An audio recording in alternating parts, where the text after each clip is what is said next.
Alright, so we're here today with another video regarding the Mac Plus core on the MiSTer.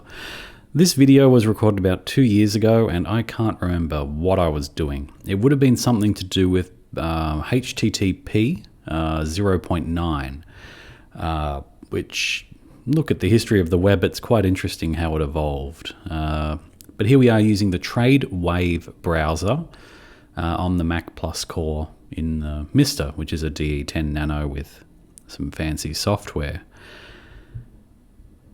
As you can see, I was able to get it to load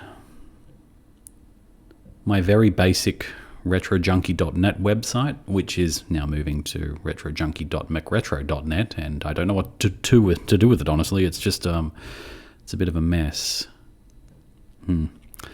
Anyway, as you can see, it doesn't really like loading GIFs. And that's fine. I can press cancel when it eventually comes up.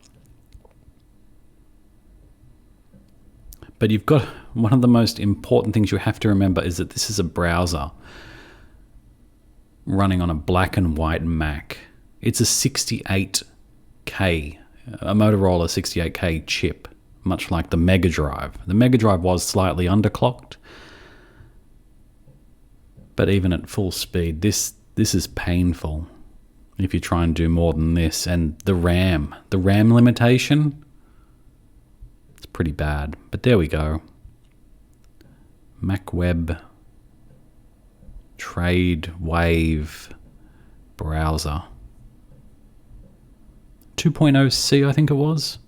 It was a good browser. For what it had to do, it did it. Thanks for watching. McRetro out.